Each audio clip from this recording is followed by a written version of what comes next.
Hello everyone and welcome back to Crowns. In today's video we're going to be taking a look at a budget Catholic Bible. It is the Douay-Rheims translation and it is from Tan Books. Stick around to the end of the video to hear my final verdict on this Bible. Alrighty, so here is the Douay-Rheims from Tan Books.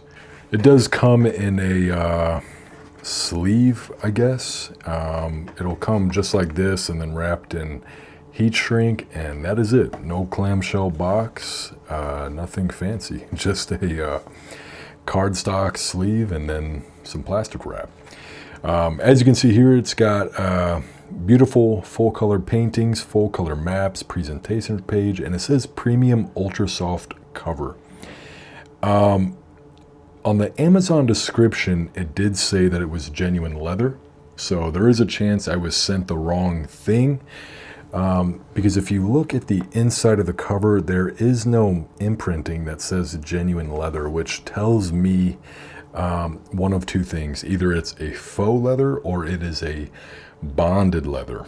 So just from the look and the feel of it, it says it was genuine leather. I definitely think it's more bonded leather. With the golden imprinted border, definitely not my taste, not something that I would go for. On the spine here, though, the spine looks great. It's got the Tan Books logo, the Douay-Rheims translation. It's got the Jerusalem cross and then the Holy Bible.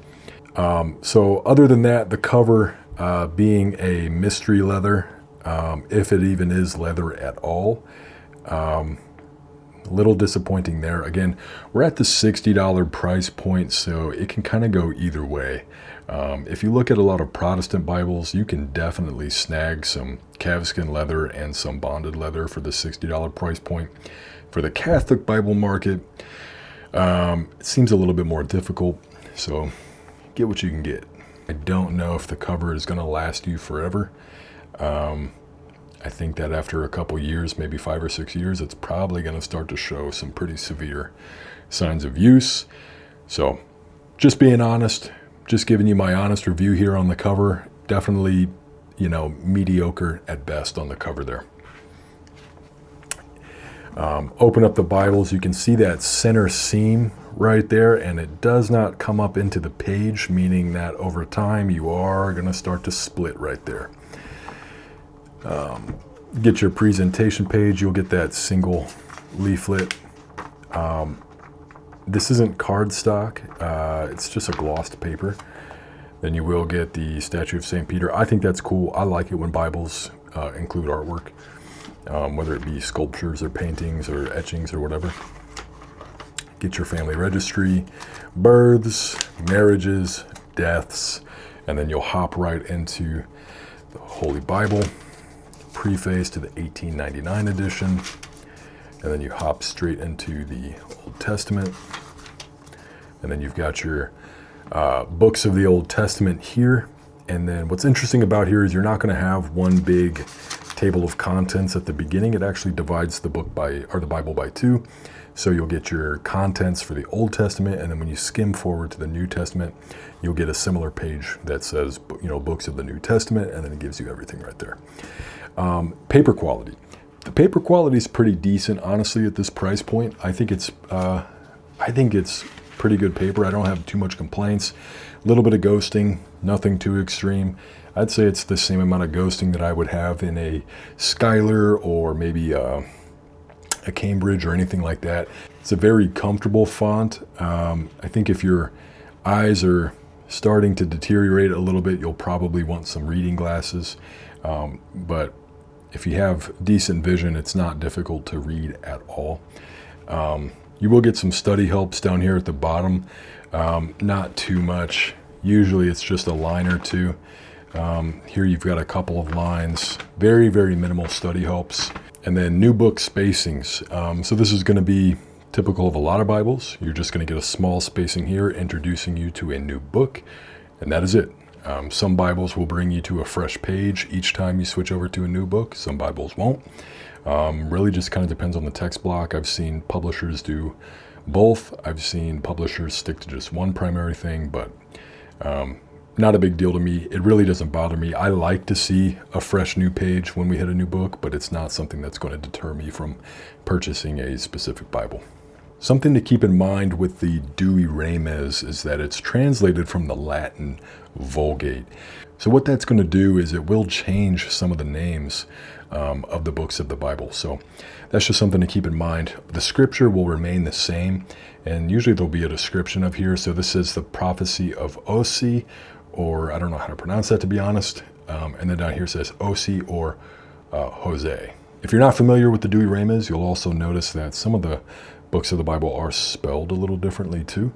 Again, the only real differences are going to be in your the titles of the books of the Bible. The scripture will remain the same. Okay, and then we come over here to the New Testament. You'll get a declaration, end of the Old Testament. Get your New Testament divider page, your New Testament contents, and then you'll hop straight into the book of Matthew.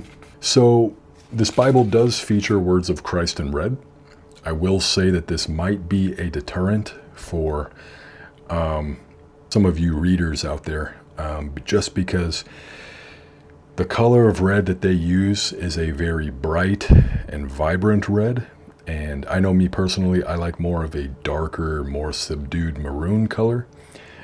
Sometimes when you get into this really vibrant red, almost pink color, it can be a little uncomfortable to read, especially when you reach passages where, you know, if Jesus is preaching an entire sermon here, you've got 2 full pages of that red lettering. So that is definitely, I know a lot of, definitely even like older Bible readers really don't care for that super vibrant red. So that's just something to keep in mind.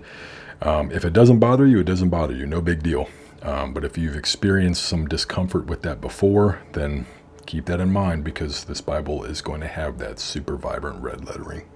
And then again, in Douay-Rheims fashion, when we get back here to the book of Revelation, or the Apocalypse of St. John the Apostle, scripture is the exact same. It's just called the Apocalypse book rather than the book of Revelation. If you're not familiar with the Douay-Rheims, that might be confusing at first, but all the scriptures there, just different names for the books. Okay, back of the Bible, we do have a few study hubs. We have a historical and chronological index of the Old Testament. Then you'll come across a table of epistles and gospels. And then here we have some beloved prayers. And then you have the succession of popes, which I think is a cool feature. I think that that's something that very few Bibles will have. I like that they include it. I think it's a cool bit of history. I'm actually not sure where it ends. Okay, so it does end with Pope Francis, 2013 to, blank. So your Pope Leo will not be in there. I'm sure they'll update that in a future revision. And then you'll get a few empty pages for notes. Looks, counting front and back, looks like about 8 pages of note paper. And then you'll come across a few paintings here in the back with titles and artists. And then you'll come across your full color maps. And that is it. That is your Douay-Rheims from Tan Books. All right, everyone, that is our review for the Douay-Rheims from Tan Books. I don't think this Bible is for everyone, okay? This is not a Bible that I would personally use. I prefer a real calfskin leather binding if I can get my hands on it. And I prefer just a little bit better quality. I think at that $60 price point, I hate to say it, but I think it's just a little too steep of an ask for what it really is that they're offering here. Kind of a mystery cover. I'm pretty sure it's bonded leather. Regardless, I think the cover itself will give you a few years of usage. I think that before the turn of a decade, you're probably going to be looking at a rebinding, which isn't a big deal because the paper quality is good. I do like the text block and I do like the paper quality, but the cover itself definitely leaves something to be desired. With that being said, that'll conclude this review. Thank you for watching, and be sure to like and comment down below. It really does help my channel out a lot, especially me being a smaller channel.